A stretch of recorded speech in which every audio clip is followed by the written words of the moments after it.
Well, good morning, Westridge. Good to see you today. I'm happy to be here with you again. And I wondered, have you ever had something happen that you weren't prepared for? Yeah, I know. Okay.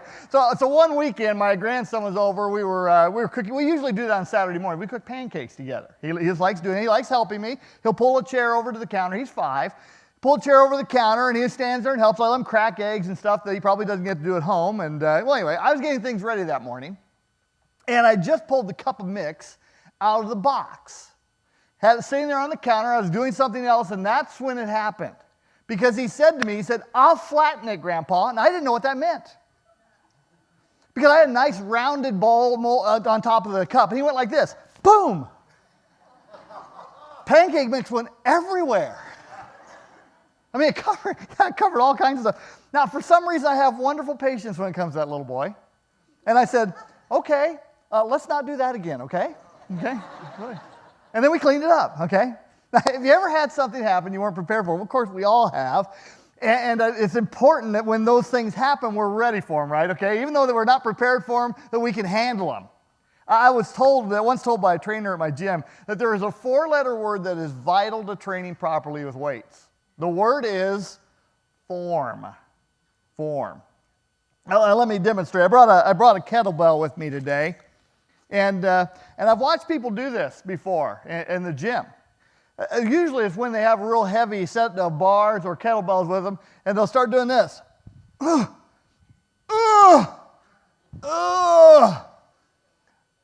Now, a kettlebell held like this is supposed to work this part of the body here, right? Supposed to work a bicep, okay? Okay, I can do these for a while with a 10-pounder, okay? What's happening when I'm doing this? Nothing, okay? Nothing, except you're straining your back, okay? That's the thing. Now, my recipe for somebody who's doing something like that is, dude, get lighter weights, okay? You're not doing it right. You're not doing it right. Form is something that impacts every type of sport imaginable. I utilize form when I shoot a bow. And I talked about this a little last week. You'll have a picture back here behind me.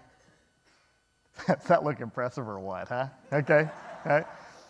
One day, Darla and I were out in the backyard. I was practicing for a sermon series I was going to do for a men's meeting. The idea of the series was on target. I was going to shoot an arrow during the message time. Not something I would do on a Sunday morning, by the way, okay? So I lined up the shot. And I knew as soon as I pulled the bow back, something didn't feel right. Because I have a kisser button on the string. Kisser button goes right here on the edge of my mouth. And for some reason, when I pulled it back, the kisser didn't go where it was supposed to go. But I thought, how bad can it be, right? I'm 20 yards away. So I shot. I let the arrow go. And Darla said, "Where'd it go?"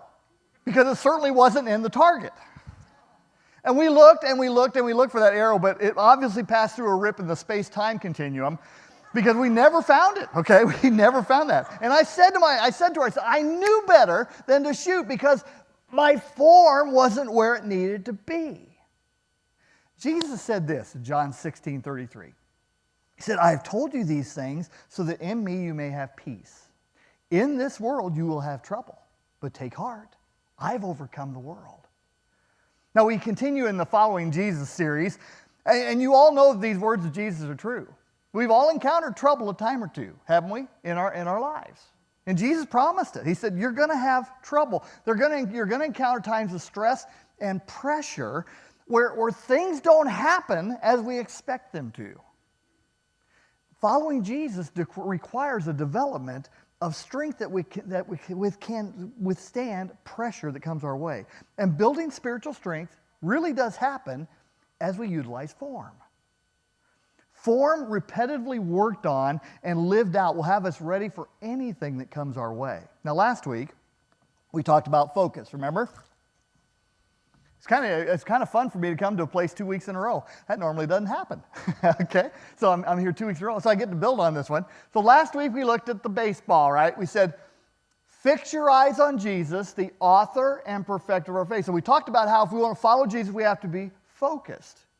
Well, the question is, what are the things we need to do that will allow us to stay on focus as we follow? And the reality of it is, It all happens because of form that we utilize. So what can we learn about utilizing form that creates focus? Well, let's look at what the writer of Hebrews says. Hebrews chapter 5, 11 through 14 says this: "We have much to say about this, but it's hard to explain because you're slow to learn. In fact, though by this time you ought to be teachers, you need someone to teach you the elementary truths of God's word all over again. You need milk, not solid food.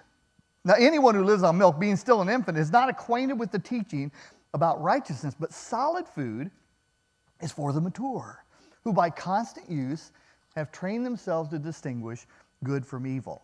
Now, there's several things I notice here about form. First of all, if we're going to have the right form, we've got to have a plan. Here's the equipment step. Now, having a plan is not something we're unfamiliar with. Let me ask you a question. How do you mow your lawn? Okay, just think about that for a moment. I was informed by a friend of mine years ago that it's important to change up the direction in which you mow. Because if you don't change up your direction, your grass gets lazy. I had no idea my grass was having problems like that. Okay, I really didn't. But from that point in time, I would mow horizontally one week, I'd mow vertically the next week, and then do a diagonal, okay? So every month you have 4 different mowing patterns. And today when I step out into my driveway, before pulling the starter rope, I determine my plan to mow the lawn. Now, that's very simple, right? But we utilize planning all the time, right? We do that when we go on vacations. We do it when we decide how we're going to drive into work, if we have a different way we can go, and we look at traffic. Darla and I celebrated our 35th anniversary a couple of months ago. We made the most of the weekend. Well, thank you. She is a saint. Okay, she is a saint. But we went to the zoo on Saturday with our grandchildren. We had an architectural cruise on the Chicago River on Sunday. And then we went to Starved Rock on Monday. We made the most of the weekend. We planned it out, okay? Now, the truth I see is that most people do not drift aimlessly through life, right? I mean, when it comes to having a career, getting married, child raising, even the pursuit of fun, we utilize plans. However, I've also noticed that not as many people give thought to this spiritually. For some reason, now we know that's true of those who are outside of a relationship with Jesus. They don't even think about having a plan to follow Jesus. But sometimes we who follow Jesus, we just are making some assumptions that often aren't true. Now, let me give you a couple of examples. We assume that it's going to happen naturally. That we take that step in relationship with Jesus, and we're just going to grow. It doesn't work that way, okay? It just doesn't work that way because we have an enemy fighting against us. Or we might think, all I have to do is go to church on Sunday, and I'm going to be strong and healthy. Now, don't get me wrong. This time of the week is super important. I don't miss this time hardly ever at all, okay? I haven't in 58 years of life, okay? This is important. However, if this is the only thing we're counting on to grow deeper and stronger in Christ, we're going to be found wanting, okay? Because this won't do it by itself. See, progress and growth is something that's expected from all who follow Jesus. And to move from infancy to maturity is a process. And the beautiful thing about this process is there's always another step ahead. No matter how strong you get in Jesus, there's always another layer. I think of it like an onion. Okay? You look at an onion, you peel one layer back, and then you peel another layer back. And there's a layer after layer after layer, right? Now, while individual growth plans need to be unique, okay, and I'll talk more about that in just a moment, there are key components that fit into almost every plan. Now, let me put it like this. If you're going to bake a cake, what are some of the key ingredients you're going to have? Can you just talk to me? Flour, okay? Yeah, all those things. You need flour, you need eggs, you need some oil, right? Baking powder, sugar, okay, those things. Now, the things that make a cake unique, those are add-ons, right? But those key components are in there. Now, I think there are key components when it comes to having a spiritual plan. Okay, let me tell you what a couple I think are. I think you need to spend time in this book here. Okay? Now, if you're not a person who enjoys reading, there are all kinds of Bible apps that will read the Bible to you. Okay? So we need to get this in our lives. Prayer, talking to God and listening to God. Another ingredient every follower really needs in their arsenal. Being around other believers like we are here today. Okay, this is key. All right. In the book of Hebrews later on, the author says, let us not give up meeting together as some are in the habit of doing, but let us encourage one another, and all the more as you see the day approaching. So this time is important. Now, I have a plan that I use regularly, and it helps keep me strong spiritually. Now, I can tell when I get away from my plan. It goes, believe me, there are many days I don't walk with my plan, okay? And I don't become the person I want to be. And that's a reality, guys. I am no different than anybody else. I have days that are bad, okay? And I don't act like I should as a follower of Jesus, okay? I'll just be straight with you. But let me tell you, when I follow my plan, I'm stronger than when I don't. But what works for me may not work for you. Let me listen very carefully now. If you don't hear anything else, please hear this today. There is no right or wrong way to grow closer to Jesus. We all have things that fit differently. And it's important to utilize the plans we're given. You ever buy a hat that says one size fits all? That's not true, is it? Okay? They switched that, by the way, now. Now they say one size fits what? Most. Yeah, most. Okay, whoever that most person is. Now, I brought a toy with me today because I like to play during church, right? Okay, so there are 10 different shapes that respond to 10 different slots in this toy here, okay? Now, like I mentioned, there are specific ingredients for spiritual growth that every follower of Jesus needs. Let's call these a circle, a square, and a triangle, okay? So it's saying Bible reading is important, prayer is important, and then being in church is important, okay? Now, there are other things, too, that are important. Now, let me ask you, what helps you connect with Jesus? You see, what works for you may not work for me, and vice versa. We all have things that help us connect. For instance, when I was out at Starved Rock, I love being out in nature. I do. I think that's why I enjoy hunting, okay? So I went up to one of the outlooks over the Illinois River, and I looked over, and I don't know, for some reason, God just touched my heart. And I just thanked him for being who he was and making what he had made. It filled me up, okay? We all have different things that fill us up. Maybe it's reading poetry or listening to music, okay? Maybe it's doing acts of kindness for people spontaneously. Whatever it may be, whatever fills you up and makes you feel closer to Jesus, what you need to do is find those things and plug them into your plan, okay? Because when you know yourself, you can devise a plan that will work for you. Because you don't need to devise a plan that works for me. Okay? Now, the second thing I recognize is once we have a plan, we need to put it into practice. Right? So I have a friend who several years ago ran the Chicago Marathon. I asked him how he trained for it, and he pointed me to a website that contained different training plans for runners of varying distance. And here's what one of them said. He said, when you take the step up to a full or half marathon, it's very important to have some type of training plan. The last thing you want to do is to injure yourself by training too hard or to have a miserable race day by not training enough. This plan will give you daily activities and proper distances so you can keep progressing until the race day so you can achieve a goal that only 1% of the population ever achieves. Now, the plan detailed everything a person needed to do. However, it's one thing to have a plan. What's the second thing you need to do? You need to put it into practice, right? Listen to what the writer of Hebrews says. Solid food is for the mature who by constant use have trained themselves to distinguish good from evil. They've trained themselves. Literally, that means they've trained their senses. Now, when we're training, when we're building a plan and building our form, we'll be able better to discern the things coming our way as to whether those are things that we need to plug into our life or things we don't need to plug into our lives. Now, let me tell you where I get it wrong many times. I say yes too often. Okay? I say yes to things that are good, and sometimes that doesn't leave enough room for things that are best. And what I find is, and when I begin to be filled up with things that are good, But it's not evil stuff most of the time, okay? It's not evil stuff. It's just stuff that I'm not operating in my sweet spot.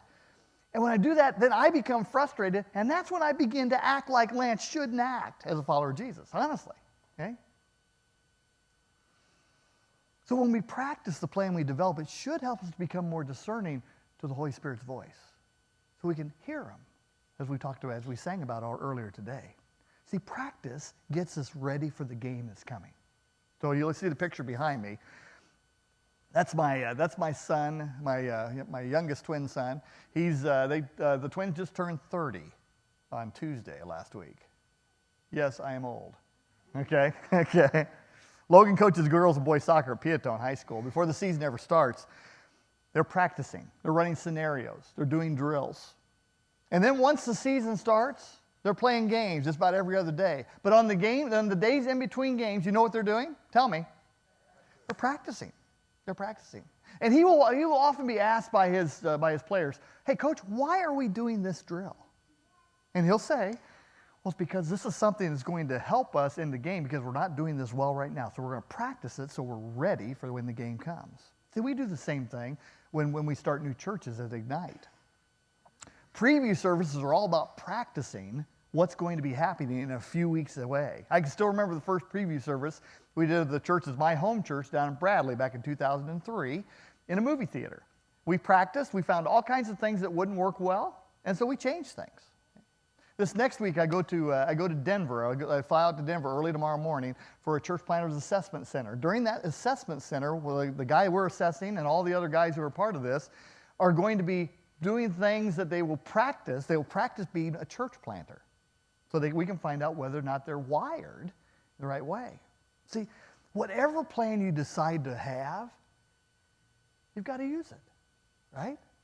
Because if a marathoner has the plan for how to run a marathon and puts it up on his wall, but never goes out and runs, what's going to happen on race day? Yeah, you know what's going to happen, right? So in the same way, we need to make a conscious decision to practice the form we choose. And if things don't feel like they're working, okay, here's the thing, guys.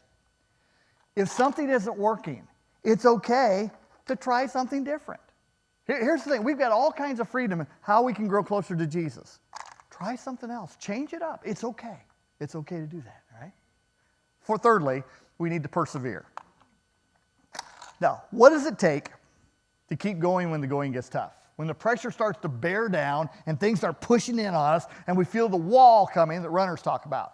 My buddy who ran the marathon, he said, it is true, about 18, 19 miles in, all of a sudden your body says, what in the world are you doing? Okay? And just like it says, like it is like a wall comes up and says, I can't do this. And that's when he said the brain has to operate more than the body does. And you say, I can push through it, all right?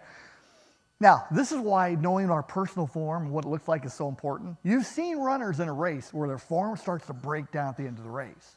Now, when we know what our form should look like, and when we practice something over and over and over again, spiritual muscle memory comes into practice. And we know what to do because our form is something we have known. See, when I get out of shape spiritually, I know what to do because I've done it over and over and over again. And we'll all have times, guys. We will all have times where we get out of shape. We've got to go back to our plan and work it. Look at this picture here. Gorgeous views. This is at Starved Rock. What this doesn't show is the hundreds and hundreds of steps it took to get to the top. Okay, literally. Okay, I kid you not. You've been to Starved Rock, you know exactly what I'm talking about. But here's what I recognize. If we want the view, we have to be willing to persevere and push on through, okay? Hey, it rhymes, I like that, okay? If you want the view, you got to push on through, okay? That's just the reality of life, right? It was not easy. It was not fun. But the view was worth it. Let me read it again. But solid food is for the mature, who by constant use have trained themselves to distinguish good from evil. That word constant use is the thing that caught my eye, because this is what I hear when I think about perseverance, doing it over and over and over again, refusing to give in, just running and running until you're done. Now, so why is spiritual form an important topic? I think everyone here wants to live a life that makes a difference. I know I want to live a life of impact and influence. I want to experience joy and adventure. I want to follow Jesus and just see what he does ahead of me. And I know that form makes a difference. Spiritually, I try to practice form because I want to better live the life of adventure that Jesus has for me. And I know I need form if I want to finish the race well. Remember the verse I read earlier. Jesus promised us we'll have trouble in life. We will. But he also promised that he is overcome and he is with us. He is with us. So I know I want to be able to be strong so I can keep going and get to the top, because the view is worth it as we follow. So I want to ask a question to end with today. How's your form? How's your form? And while you think about that, I want to challenge you to a couple of specific actions this week and the week ahead. First of all, I want to ask you to create a plan for spiritual growth. Okay, and basically, sit down with a blank piece of paper. And remember the key ingredients. The Bible's part of it, prayer is part of it, being here is part of it. But beyond that, what helps you connect with Jesus? You know what it is. You know what it is. So write it down and then make it measurable. Put some numbers to it. I want to read my Bible 3 times this week. Or I want to pray 2 times for 15 minutes this week. Whatever it may be, but make it measurable so you'll know whether you're making progress or not. And then secondly, work the plan. So for 2 weeks, I'm going to ask you, work your plan. Try it for 14 days. See what happens. See, it's good to write something down. It's much better to write it down and then practice it. Because practice is where form begins to take shape. And remember, we must persevere. Winston Churchill was asked to address a college class one time and say, give them something they need. And he gave one of the shortest speeches on record. Here's what he said. He stood up. He said, never give in.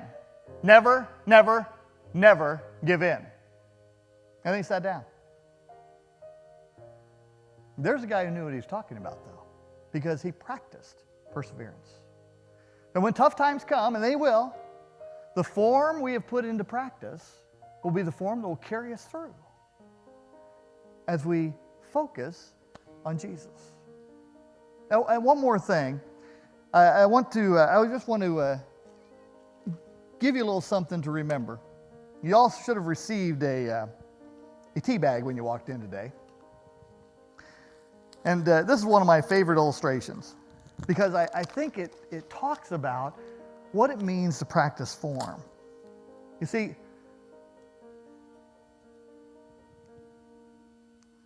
when we allow ourselves to be influenced by the Lord and His presence, things happen.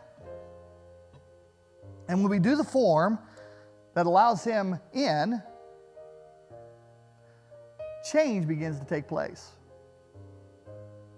See, and it happens fast. The thing I recognize, the longer I steep myself in connection with Jesus, the stronger, the deeper His influence gets in my life. And that's what I want. For me, that's what I want for you. So I gave you that tea bag just as a reminder to steep yourselves in Jesus by utilizing the form you choose to practice and see the change that happens. I leave you with one more verse from the Master. He said this in John 15. I am the vine, you are the branches. If a man remains in me and I in him, he will bear much fruit. Apart from me, you could do nothing. Friends, let's make a difference in this region as we show people the change, the difference that Jesus makes in our lives. And others will be forever grateful for what we do to show Jesus. Let me pray for you. Father, thank you so much for the amazing privilege of following you. And thank you for the fact that you've given us ways to stay close to you and to allow you to speak into our lives. Father, in the week ahead, let us be people who practice things that will keep us close to you so so that we can reflect you and shine you and show you to others in very clear and practical ways. Thank you again for the gift of Jesus Christ. It's in his name we praise you and we thank you.